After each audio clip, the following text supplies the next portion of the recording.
എത്രത്തോളം ഒരാൾ എന്താണ് ഉദ്ദേശിച്ചതെന്ന് അയാൾ പറയുമ്പോഴാണ് നമുക്ക് മനസ്സിലാവുക. ആ വീഡിയോ കണ്ടപ്പോൾ എനിക്ക് തോന്നുന്നത് വളരെ മോശമായിപ്പോയി. എന്താണ് ഇയാൾ കാണിക്കുന്നതെന്നാണ് എനിക്ക് തോന്നിയത്.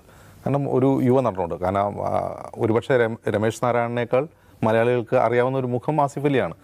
അദ്ദേഹത്തിൽ നിന്ന് അവാർഡ് സ്വീകരിക്കാൻ വിസമ്മതിക്കുന്നു, മറ്റൊരാളെ കൊണ്ട് അവാർഡ് മേടിപ്പിക്കുന്നു എന്നാണ് ആ വീഡിയോ ആണ് നമുക്ക് തോന്നുന്നത്. അതിനുശേഷം രമേശ് നാരായണൻ അതേക്കുറിച്ച് വിശദീകരിക്കുന്നുണ്ട്. അവിടെ ഈ MT വാസുദേവൻ നായരുടെ ചെറുകഥകളെ ആസ്പദമാക്കി ഒരു ആന്തോളജി മൂവി എടുക്കുകയാണ്.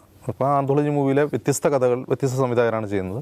അപ്പോൾ അവരിലെല്ലാവർക്കും ഉപഹാരം കൊടുക്കുന്നുണ്ട്. അപ്പോൾ അത് സംവിധാനം ചെയ്ത സംവിധായകരെയും അതിലെ മുഴുവൻ ടീമിനെയും, ഈവൻ മ്യൂസിക് ഡയറക്ടർ ഉൾപ്പെടെ, മ്യൂസിക് കമ്പോസർ ഉൾപ്പെടെ ഉപഹാരം നൽകുന്നുണ്ട്. പക്ഷേ ഈ ജയരാജൻ്റെ സിനിമയ്ക്ക് ടീമിന് ഉപഹാരം നൽകിയപ്പോൾ അതിൽ മ്യൂസിക് ഡയറക്ടറായി എന്നെ വിളിച്ചില്ല. ഞാൻ അവിടെ നോക്കിയിരിക്കുകയാണ്. അതെനിക്ക് വിഷമമുണ്ടായി.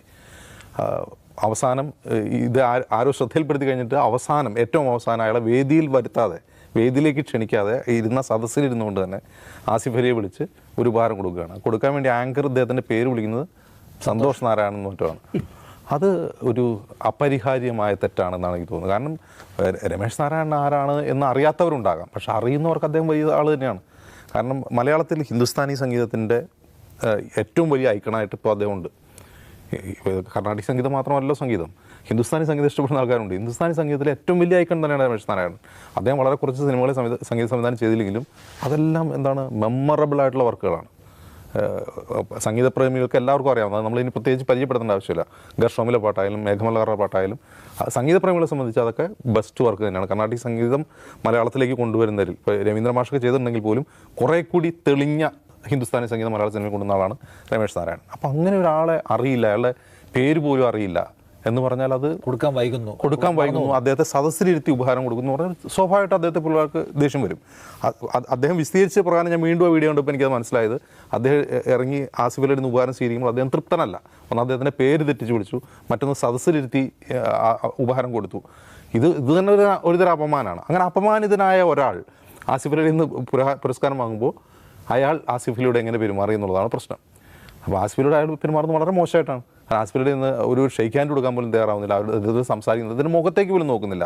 പകരം ജയരാജ് എവിടെ, അദ്ദേഹത്തിൻ്റെ സംവിധാനം, അദ്ദേഹത്തിൻ്റെ ടീമിലുള്ള ജയരാജ് എവിടെ എന്ന് പറയുന്നു. ഒരുതരം പ്രതികാരം ചെയ്യുന്നത് പോലെ, ആ സംഘാടകരോട് പ്രതികാരം ചെയ്യുന്നത് പോലെ ആ ഉപഹാരം അദ്ദേഹത്തിൽ നിന്ന് വാങ്ങി സദസ്സിലേക്ക് തിരിഞ്ഞു നിന്ന് വാങ്ങുന്നു, തിരിച്ചു പോകുന്നു. ഇതാണ് യഥാർത്ഥത്തിൽ സംഭവിച്ചതാണ് അദ്ദേഹം പറഞ്ഞത്. അദ്ദേഹം തന്നെ പറയുന്നു, എനിക്ക് ആസിഫ് അലിയോട് അങ്ങനെ പ്രത്യേകിച്ച് വൈരാഗ്യമൊന്നുമില്ല, അദ്ദേഹത്തെ വിളിക്കുന്നുണ്ടെന്ന് പറയുന്നുണ്ട്. എനിക്കത് കുറേ കൂടി ലോജിക്കലാണ്, അദ്ദേഹത്തിൻ്റെ വിശദീകരണം എനിക്ക് ലോജിക്കലാണെന്ന് തോന്നുന്നു. അദ്ദേഹം മാപ്പ് പറയുക കൂടി ചെയ്തു, ആ സംഭവത്തിൽ മാപ്പ് പറയുക ചെയ്തു. ഇവിടെ ശ്രദ്ധിക്കേണ്ട ഒരു കാര്യം, വികാരം വ്രണപ്പെട്ട അപമാനിതരായ ഒരു മനുഷ്യൻ അദ്ദേഹത്തിൻ്റെ അപമാനിതരായപ്പോൾ അദ്ദേഹത്തിനുണ്ടായ ദുഃഖം പ്രകടിപ്പിച്ച് മറ്റൊരാൾ അപമാനിക്കുന്നതായിപ്പോയി എന്നുള്ളതാണ്.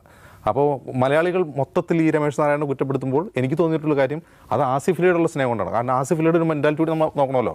അദ്ദേഹം തീർത്തും അപമാനിതനായിപ്പോയി. അത് അദ്ദേഹം വളരെ കൂളായിട്ട് അത് ഹാൻഡിൽ ചെയ്തെങ്കിൽ പോലും നമുക്കാണെങ്കിൽ പോലും ഭയങ്കര വിഷമം ഉണ്ടാകുന്നൊരു സിറ്റുവേഷനാണ്. പക്ഷെ ഞാനിവിടെ ഒരേ സമയം രമേശ് നാരായണനോടൊപ്പം ആസിഫ് അലിയോടൊപ്പമാണ്. പിന്നെ ഈ വിഷയത്തിൽ ഈ സോഷ്യൽ മീഡിയയിലൊക്കെ രമേശ് നാരായണനെ വളരെ ക്രൂരമായി ആക്രമിക്കുന്നൊരു ഒരു സ്ഥിതിയുണ്ട്. അതിൽ അദ്ദേഹത്തിൻ്റെ രാഷ്ട്രീയം പോലും ഉയർത്തിക്കൊണ്ടു, അദ്ദേഹം ഈ രാഷ്ട്രീയ നിലപാടുള്ളതുകൊണ്ടായിരിക്കും അങ്ങനെ പെരുമാറി നോക്കുന്നത്. അതിൽ കാര്യമില്ലാന്ന് തോന്നുന്നു. അത് ആരാണെങ്കിലും, അത്രയും സീനിയറായിട്ടുള്ള ഏത് കലാകാരനാണെങ്കിലും ഒരു പക്ഷേ അവിടെ അതിലും കൂടുതൽ